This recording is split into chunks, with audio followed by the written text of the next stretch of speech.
ഒറ്റയ്ക്ക് നിൽക്കാനും പഠിക്കണം. നമ്മളെല്ലാം ജനിക്കുന്നത് ഒറ്റയ്ക്കാണ്, മരിക്കുന്നതും ഒറ്റയ്ക്കാണ്. നമസ്കാരം, ഞാൻ doctor Tracymol Mathai, consultant psychologist from Mind Beauty, let our mind Shine.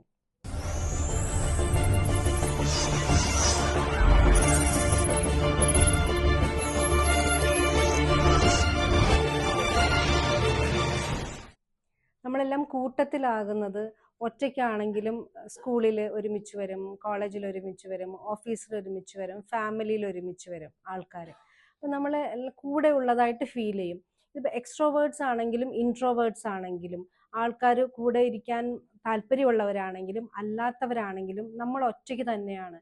എങ്ങനെയാണെന്ന് വെച്ച് കഴിഞ്ഞാൽ നമ്മൾ ഒരു ഗ്രൂപ്പിൽ നിന്ന് അടുത്ത ഗ്രൂപ്പിലേക്ക് മൂവ് ചെയ്യുന്നു. ഒരു സ്കൂളിൽ നിന്ന് ഉള്ള ഒരു വലിയ കുറേ ഫ്രണ്ട്സ് ഒക്കെ ഉണ്ട്, പക്ഷെ ഒറ്റയ്ക്ക് വേറെ സ്കൂളിലേക്ക് ട്രാൻസ്ഫർ ആയി പോകുമ്പോൾ നമ്മൾ ഒറ്റയ്ക്ക് തന്നെയാണ് അങ്ങോട്ട് പോകുന്നത്. ഒറ്റയ്ക്ക് പോയിട്ട് പിന്നെ അവിടെ ഗ്രൂപ്പിൽ ജോയിൻ ചെയ്യുകയാണ് ചെയ്യുന്നത്.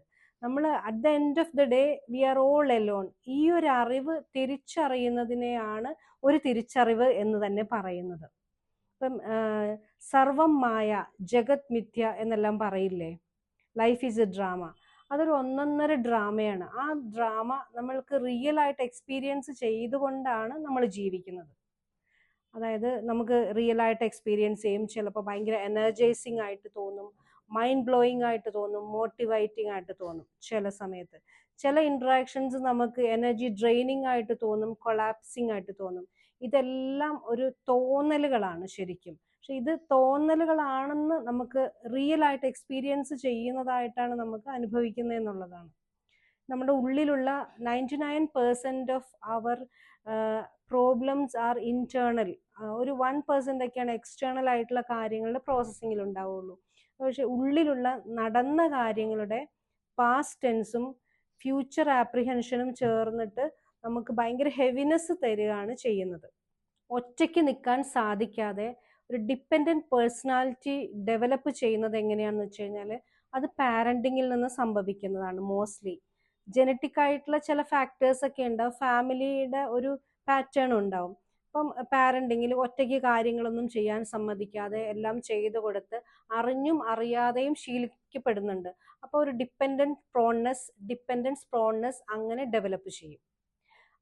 അല്ലെങ്കിൽ പാരൻസിൻ്റെ ഇൻസെക്യൂർ ഫീലിങ്സ് കാരണം കുട്ടികളെ ചേർത്ത് നിർത്തി തന്നെ കാര്യങ്ങളൊന്നും ചെയ്യാൻ സമ്മതിക്കാതെ മാറിപ്പോയാൽ എന്തെങ്കിലും സംഭവിക്കുമോ അങ്ങനെ രീതിയിലും ഡിപ്പെൻഡൻറ്റ് പേഴ്സണാലിറ്റി ഡെവലപ്പ് ചെയ്യും.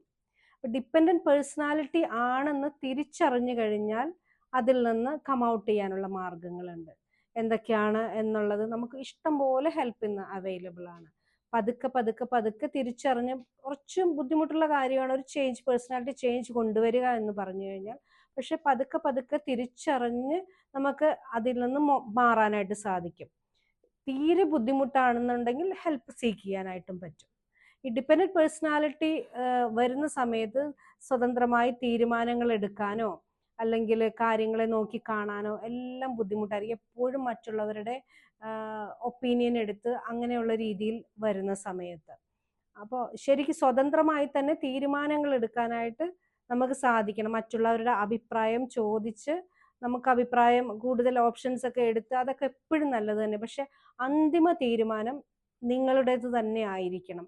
അതിനാണ് ഇൻഡിപെൻഡൻറ്റ് പേഴ്സണാലിറ്റി, ഒറ്റയ്ക്ക് നിൽക്കാൻ പഠിക്കുക എന്ന് പറയുന്നത്. അങ്ങനെ ശീലമില്ല എന്നുണ്ടെങ്കിൽ അതിനകത്ത് കുറച്ച് ബുദ്ധിമുട്ടുകൾ വരുന്നത് എങ്ങനെയാണെന്ന് വെച്ചാൽ, അതായത് നമ്മളുമായിട്ട് അസോസിയേറ്റ് ചെയ്ത് നിൽക്കുന്ന ആൾക്കാർ എല്ലാവരും പല തരത്തിലുള്ള ആൾക്കാരുമായിട്ട് അസോസിയേറ്റ് ചെയ്ത് നിൽക്കും ആൾക്കാർ. ഒരു ഡിപ്പെൻഡൻറ്റ് പേഴ്സണാലിറ്റി ആണെങ്കിൽ കൂടെ വളരെ മോട്ടിവേറ്റിംഗ് ആയിട്ടുള്ളതും എനർജൈസിങ് ആയിട്ടുള്ള ആരുടെയെങ്കിലും കൂടെ യോജിച്ച് നിൽക്കുകയാണെങ്കിൽ അത് പ്രശ്നമില്ല, അയാൾക്ക് കുറേ കാര്യങ്ങൾ ചെയ്ത് മുന്നോട്ട് പോകാൻ സാധിക്കും. പക്ഷെ ലൈഫ് എപ്പോഴും അങ്ങനെ വളരെ ഫെയർ ഒന്നുമല്ല. പല തരത്തിലുള്ള ആൾക്കാരുമായിട്ട് നമുക്ക് കണക്ഷൻ വരും. ഊർജം തീനികൾ എന്ന് പറയുന്ന ഒരു 4 തരം ആൾക്കാരുണ്ട്. ഊർജം തീനികൾ, അതിലകത്ത് നമ്മളുടെ മനുഷ്യർക്ക് മൃഗങ്ങളുടെ സ്വഭാവമായിട്ടും കണക്ഷൻ ഉണ്ടെന്നൊക്കെ പറയില്ലേ. ചില ആൾക്കാർ ഓന്തിൻ്റെ സ്വഭാവം, ചില ആൾക്കാർ ചെന്നായ്ക്കളുടെ സ്വഭാവം, ചില ആൾക്കാർ ഇങ്ങനെ പ്രാവിൻ്റെ സ്വഭാവം, അല്ലെങ്കിൽ അങ്ങനെ പല കുറുക്കൻ്റെ സ്വഭാവം എന്നൊക്കെ പറയുന്ന രീതിയിൽ പല സ്വഭാവമുള്ള മനുഷ്യരുമുണ്ട്. 4 തരം ഊർജം തീനികളെന്ന് നമുക്ക് വേണമെങ്കിൽ മലയാളത്തിൽ പറയാം. ടൈപ്പ് കാറ്റഗറി ഉണ്ട്. അതിൽ ഒന്നാമത്തെ കാറ്റഗറിയിലുള്ളവർ എങ്ങനെയാണെന്ന് വെച്ച് കഴിഞ്ഞാൽ, അവര് ഒരു ആട്ടിൻ തോലിട്ട ചെന്നായ്ക്കൾ എന്ന് പറയുന്ന ഇത്തിക്കണ്ണികളുടെ സ്വഭാവമുള്ള ആട്ടിൻ തോലിട്ട ചെന്നായ്ക്കളാണ്. അവര് മറ്റുള്ളവരുടെ ഊർജം വലിച്ചെടുത്ത് അവർക്ക് ഊർജം എടുക്കും. അത് ഊർജം എടുത്തുകൊണ്ട് അങ്ങനെ പോവുകയും മറ്റുള്ളവരുടെ ഊർജം ഡ്രെയിൻ ആവുകയും ചെയ്യും. അങ്ങനെയാണ് അവരുടെ ബാലൻസ് അവർ മെയിൻറ്റെയിൻ ചെയ്യുന്നത്. അതേസമയം തന്നെ സമൂഹത്തിന്റെ മുമ്പിൽ അവർ വളരെ മാന്യരായിട്ട് കാണപ്പെടും. അവരുടെ ഇരകളുടെ 1-2 ഇരകളുടെ അടുത്താണ് അവർ ഈ ഒരു പ്രോസസ്സിങ് ചെയ്യുക എന്നുള്ളത്. ബാക്കിയുള്ളവരുടെ അടുത്തെല്ലാം വളരെ കരിസ്മാറ്റിക് ആയിട്ടുള്ള ഒരു പേഴ്സണാലിറ്റി ആയിരിക്കും. അപ്പൊ അതുകൊണ്ട് തന്നെ എല്ലാവരും കാണുന്ന വളരെ മനോഹരമായിട്ടുള്ള ഒരു മുഖമായിരിക്കും അവരുടെ. ഒരു തരത്തിലും ഈ ഇരയാക്കപ്പെട്ടവർക്ക് ഒരു സ്കോപ്പും, ഒരു എസ്കേപ്പ് ചെയ്യാൻ ഒരു സ്കോപ്പും അവർ കൊടുക്കില്ല എന്ന് തന്നെ ആണ് അതിൻ്റെ ഒരു പ്രത്യേകത എന്ന് പറയുന്നത്. എന്തു പറഞ്ഞാലും ബ്ലെയിം ഷിഫ്റ്റ് ചെയ്തുകൊണ്ടിരിക്കും, വിക്ടിമൈസ് ചെയ്തുകൊണ്ടിരിക്കും. അവർ സ്വയം വിക്ടിമാണെന്ന് പറയും, പറയുന്ന ആൾക്കാരെ കുറ്റപ്പെടുത്തും. പ്രയാസമാണ്, നിങ്ങളുടെ ഇന്ററാക്ഷൻ നമുക്ക് ബുദ്ധിമുട്ടുണ്ടെന്ന് പറഞ്ഞാൽ ആ പറയുന്നവരെ കുറ്റപ്പെടുത്തും, സ്വയം ഒരു ഇരയാവുകയും ചെയ്യും. ഒരു തരത്തിലും നമുക്ക് ഒന്നും ചെയ്യാൻ സാധിക്കാത്ത ഒരു തരമാണ് അവരാണ് ആട്ടിൻ തോലിട്ട ചെന്നായ്ക്കൾ എന്ന് പറയുന്ന ഒരു തരം ഊർജം തീനികൾ എന്ന് പറയുന്നത്. രണ്ടാമത്തെ തരത്തിലുള്ളതാണ് ശാശ്വത ഇരകൾ എന്ന് പറയും. അതായത് എന്നും കംപ്ലൈന്റ് ബോക്സസ് നമുക്ക് വേണമെങ്കിൽ പറയും. കംപ്ലൈന്റ് മാത്രം പറഞ്ഞുകൊണ്ടിരിക്കുന്നത്, എനിക്ക് അങ്ങനെ ബുദ്ധിമുട്ട്, എനിക്ക് ഇങ്ങനെ ബുദ്ധിമുട്ട്, എനിക്കത് ശരിയാകുന്നില്ല, എൻ്റെ ജീവിതം വളരെ സാഡാണ്, ഞാൻ എന്ത് ചെയ്തിട്ടും അങ്ങനെയില്ല, എനിക്ക് മാത്രം ഇങ്ങനെ ബുദ്ധിമുട്ട്, ഇങ്ങനെ സ്ഥിരമായിട്ട് ഇവർക്ക് കംപ്ലൈന്റ് നെഗറ്റീവ് ആയിട്ടുള്ള കാര്യങ്ങൾ തന്നെ പറയാനുണ്ടാവുള്ളൂ. പക്ഷെ ഇവരെ ഒന്ന് രക്ഷിക്കാമെന്ന് വിചാരിച്ചാൽ, ഇവരെ ഒന്ന് കരകയറ്റാന്ന് വിചാരിച്ചു കഴിഞ്ഞാൽ അവരതിന് പ്രാക്ടിക്കലി മൂവ് ചെയ്യാനായിട്ടൊന്നും, അത് ചെയ്യാം പക്ഷെ എനിക്ക് അതിന് ബുദ്ധിമുട്ടുണ്ട്, ഇത് ചെയ്യാമായിരുന്നു പക്ഷെ ഇതായിരുന്നു കാര്യം എന്ന് പറഞ്ഞ് ഇങ്ങനെ കേൾക്കുന്നവരുടെ എനർജി അവർ ഡ്രെയിൻ ചെയ്ത് ബാക്കി കേൾക്കുന്നവർക്ക് അവർക്കൊരു കുറ്റബോധം വരുത്തുന്ന രീതിയിലാണ് അവരുടെ ക്ലിങ് ചെയ്തിട്ട് കംപ്ലൈന്റ് പറയുന്ന രീതി എന്നുള്ളത്. ഇതും ഒരു തരം ഊർജം തീനികൾ തന്നെയാണ്. അടുത്തത് നിയന്ത്രണം മുഖമുദ്രയാക്കിയവരാണ്.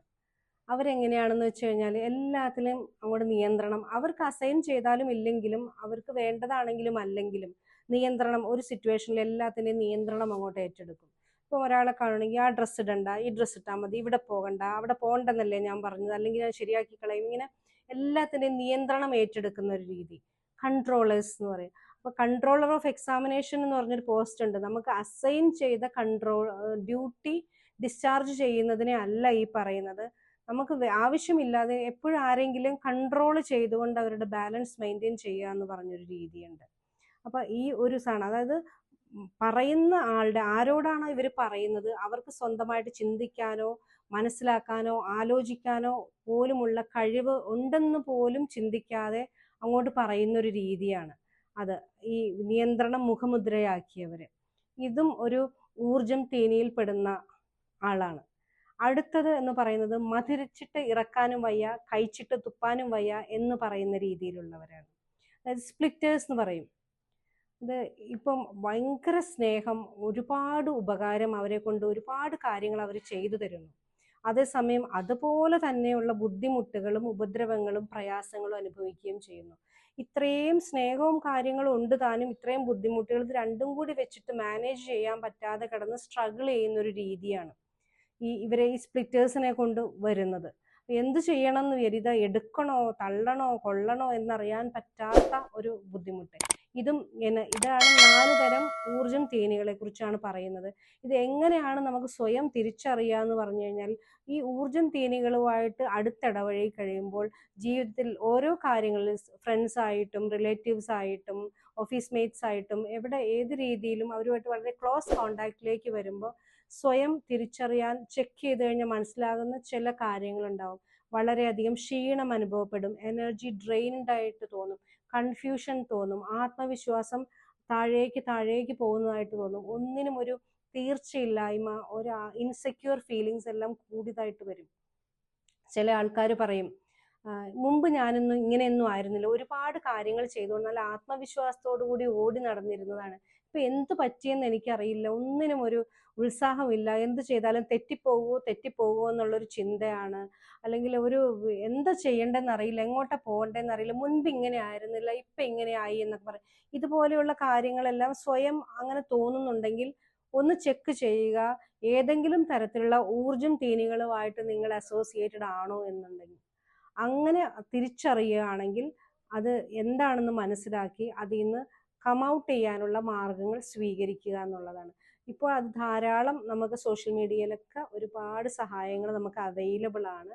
അതെല്ലാം ഉപയോഗിച്ചിട്ട് പതുക്കെ ടേക്കിംഗ് ബേബി സ്റ്റെപ്സ്, ചെറിയ ചുവടുവെപ്പുകൾ വെച്ച് വളരെ സ്ലോലി അതിൽ നിന്ന് വളരെ സാവകാശത്തിൽ ഡിപ്ലോമാറ്റിക് ആയിട്ട് സ്ട്രാറ്റജിക്കലി റിലീസ് ചെയ്യാനേ പറ്റുള്ളൂ. ഒറ്റയടിക്ക് ഒറ്റ വെട്ടിന് രണ്ട് കഷ്ണം എന്നുള്ള പോലെ ചെയ്തു കഴിഞ്ഞാൽ എല്ലാവർക്കും ഡാമേജിങ് ആയിരിക്കും. അബ്യൂസ് ചെയ്യുന്ന ആൾക്കും ഇരയ്ക്കും ഒരുപോലെ ഡാമേജിങ് ആയിരിക്കും. അത് വളരെ സട്ടിലായിട്ട് ചെയ്യേണ്ട ഒരു ആക്ടിവിറ്റിയാണ്. ഇതിനകത്ത് ഇങ്ങനെയുള്ള എല്ലാവരെയും ദൈവം സൃഷ്ടിച്ചതാണ്, എല്ലാവർക്കും ഈ ലോകത്ത് ജീവിക്കാനുള്ള അവകാശമുണ്ട്, കുറേ ആൾക്കാരെ അങ്ങനെ മാറ്റി നിർത്താൻ പാടുണ്ടോ എന്നൊക്കെയുള്ള ചോദ്യങ്ങളുണ്ട് ഇതിനകത്ത് ഇപ്പം ഈ 4 കാറ്റഗറിയിലുള്ള ഊർജം തീനികളെ വെച്ചിട്ട് നോക്കുമ്പോൾ ഒന്ന് സ്പ്ലിറ്റേഴ്സ് ആണ്, ഒന്ന് കൺട്രോളേഴ്സ് ആണ്, ഒന്ന് കംപ്ലൈന്റ് ബോക്സസ് എന്ന് പറയും, എന്നും ഇരവാദം പറയുന്ന ആൾക്കാർ. ഈ 3 തരത്തിലുള്ള ആൾക്കാരെയും നമുക്ക് എങ്ങനെയും മാനേജ് ചെയ്യാനായിട്ട് കുറെ കൂടി സാധിക്കുന്നതാണ്. ഒരു ഫീഡ്ബാക്ക് അവർ എടുക്കാൻ തയ്യാറായാൽ, അവർക്ക് മാറ്റം വേണമെന്ന് ആഗ്രഹം വരികയാണെങ്കിൽ, വളരെ ബുദ്ധിമുട്ടാണ് അത് നടക്കാനായിട്ട്, എന്നാലും അങ്ങനെ ഒരു സംഭവം വന്നിട്ടുണ്ടെങ്കിൽ അതിനവർക്ക് ഹെൽപ്പ് സീക്ക് ചെയ്ത് അതിൽ നിന്ന് മാറ്റം വരുത്താനായിട്ട് സാധിക്കും. അതേസമയം ആട്ടിൻതോലിട്ട ചെന്നായ്ക്കൾ ആയിട്ടുള്ള ഇത്തിക്കണ്ണികൾ എന്ന് പറയുന്ന കാറ്റഗറിയിലുള്ള ആൾക്കാരെ മാറ്റിയെടുക്കുക എന്ന് പറയുന്നത് വളരെ ബുദ്ധിമുട്ടാണ്. കാരണം അവർ വിശ്വസിക്കുന്നത് അവർക്ക് തെറ്റാവരം കിട്ടി എന്നുള്ളതാണ്. ഒരിക്കലും അവർക്ക് തെറ്റുപറ്റാത്ത ഒരു വിശുദ്ധ പശുക്കളായിട്ട് അവരെ സ്വയം വിലയിരുത്തുന്ന ഒരു രീതിയുണ്ട്. അതുകൊണ്ട് തന്നെ എന്തെങ്കിലും ഒരു ഫീഡ്ബാക്ക്, എന്തെങ്കിലും ഒരു കാര്യം നിങ്ങൾ ഇങ്ങനെ ചെയ്തത് നമുക്ക് വിഷമമായി, ഏതെങ്കിലും തരത്തിൽ ഒരു ഇൻട്രാക്ഷൻ അവരുമായിട്ട് ശ്രമിച്ചാൽ ഒരിക്കലും ആ പോയിന്റിൽ നിന്ന് അവർ സംസാരിക്കില്ല എന്ന് മാത്രമല്ല, ആ സംസാരിക്കാൻ ചെന്നയാളെ ബ്ലെയിം ഷിഫ്റ്റ് ചെയ്തുകൊണ്ട് അവരെ ഒരു അബ്യൂസറായിട്ട് ഉടനെ തന്നെ കൺവേർട്ട് ചെയ്യുകയും സ്വയം ഒരു ഇരയായി മാറുകയും ചെയ്യുന്ന ഒരു പ്രത്യേക രീതി അവരിൽ ഉണ്ട്. ഏത് രീതിയിലായാലും എനിക്ക് ബുദ്ധിമുട്ടാണ്, നിങ്ങൾ കാരണം എനിക്ക് ബുദ്ധിമുട്ടാണ്. അപ്പോൾ ഇതിനകത്തൊരു എക്സാമ്പിൾ പറയുമെങ്കിൽ, ഒരു വൈഫ് സൂയിസൈഡ് ചെയ്യാൻ കയറ് കെട്ടി നിൽക്കുന്നു. അപ്പോൾ ഭർത്താവ് പറയാണ്, നീ എന്നെ നാണം കെടുത്താൻ വേണ്ടിയിട്ട് ആത്മഹത്യ ചെയ്യുന്നു, എൻ്റെ പേര് കളയാൻ വേണ്ടി എന്നെ നാണം കെടുത്താൻ വേണ്ടി. ഈ രീതിയിലുള്ള ഒരു കമ്മ്യൂണിക്കേഷനാണ് ഇവിടുന്ന് സംഭവിക്കുക. അതായത് ഒരിക്കലും ഇരയുടെ ഭാഗത്ത് നിന്നുള്ള ഒരു അവർക്ക് ഫീലിങ്സ് മനസ്സിലാക്കാൻ സാധിക്കില്ല. അതേസമയം ഒരു കമ്പാഷൻ എന്ന് പറയുന്ന, എംപതി എന്ന് പറഞ്ഞ ഫീലിങ്സ് ഒന്നും ഇല്ല. അപ്പോൾ അങ്ങനെയുള്ള ഒരാൾക്കാരെ കറക്റ്റ് ചെയ്യാൻ വളരെ ബുദ്ധിമുട്ടായിരിക്കും. അങ്ങനെയുള്ള ആൾക്കാരെ കറക്റ്റ് ചെയ്യുന്നതിന് പകരം move out from such situations പറയാനായിട്ട് സാധിക്കുകയുള്ളൂ. അല്ലാതെ അതിനുള്ളൊരു മാർഗമില്ല. എത്രമാത്രം കമ്പാറ്റബിളായിട്ട് കോപ്പ് ചെയ്താൽ അവർ ഈ ഊർജം എനർജി നന്നായിട്ട് ഡ്രെയിൻ ചെയ്ത് കൂടെയുള്ളവർ സഹിച്ച് ചില ആൾക്കാർ പറയും, നിങ്ങളുടെ സഹോദരനല്ലേ, സഹോദരിയല്ലേ, അമ്മയല്ലേ, അച്ഛനല്ലേ, അല്ലെങ്കിൽ ഭർത്താവല്ലേ, ഭാര്യയല്ലേ, മക്കളല്ലേ, വളരെ അടുത്ത സുഹൃത്തല്ലേ, നിങ്ങൾക്കല്ലേ ക്ഷമിക്കാൻ സാധിക്കൂ, നിങ്ങൾക്കല്ലേ അത് മറക്കാൻ സാധിക്കൂ, അവർക്ക് പറ്റാഞ്ഞിട്ടല്ലേ. അങ്ങനെയുള്ള ഡയലോഗ്സ് ഒന്നും ഇവിടെ വിലക്കെടുത്തു കഴിഞ്ഞാൽ ജീവിതം നഷ്ടപ്പെട്ടു പോകുന്നത്, ചണ്ടിയായി മാറുന്നത് ഈ ഇരകളായിരിക്കും. അത് തിരിച്ചറിയുക. ഇത് തിരിച്ചറിഞ്ഞു കഴിഞ്ഞാൽ, അപ്പോൾ സ്വന്തമായിട്ട് ഡിപ്പെൻഡൻറ്റ് പേഴ്സണാലിറ്റി വരുമ്പോഴാണ് ഇതെല്ലാം പ്രശ്നം വരുന്നത്. ഒറ്റയ്ക്ക് നിൽക്കാൻ പഠിച്ചു കഴിഞ്ഞാൽ, എല്ലാവരും at the end of the day ഒറ്റയ്ക്ക് തന്നെയാണ്. ആ ഒരു സത്യം, ആ ഒരു വസ്തുത മനസ്സിലാക്കി കഴിഞ്ഞാൽ നമുക്ക് മുന്നോട്ട് പോകാനുള്ള മാർഗവും നമ്മുടെ മുൻപിൽ വരും എന്നുള്ളതാണ്. അതായത് സ്വയം തിരിച്ചറിയുക, ഏതവസ്ഥയിലാണെന്ന് തിരിച്ചറിയുക, വേണ്ട മാറ്റങ്ങൾ വരുത്തി. വേണ്ട മാറ്റങ്ങൾ എന്ന് പറയുമ്പോൾ ചേഞ്ച് ഈസ് പെയിൻഫുൾ. കുറച്ച് ബുദ്ധിമുട്ടുകളൊക്കെ അനുഭവിക്കേണ്ടത് വരും. വർഷങ്ങളായിട്ടുള്ള ഒരു കാര്യത്തിനാണ് മാറ്റം വരുത്തുന്നതെന്നുണ്ടെങ്കിൽ മാറ്റം വരുത്തി മുന്നോട്ട് പോവുക. എന്തുകൊണ്ടെന്നാൽ സന്തോഷമായിട്ട് ജീവിക്കുക, സ്വാതന്ത്ര്യത്തോടു കൂടി സന്തോഷമായിട്ട് ഇൻഡിപെൻഡൻ്റ് ആയിട്ട് ജീവിക്കുക എന്ന് പറയുന്നത് നമ്മളുടെ ഓരോരുത്തരുടെയും ജന്മാവകാശം തന്നെയാണ്. Because happiness is our birthright. Mind beauty ഇനി മറ്റു വിഷയമായി അടുത്ത എപ്പിസോഡിൽ. എല്ലാവരും സപ്പോർട്ട് ചെയ്യണേ.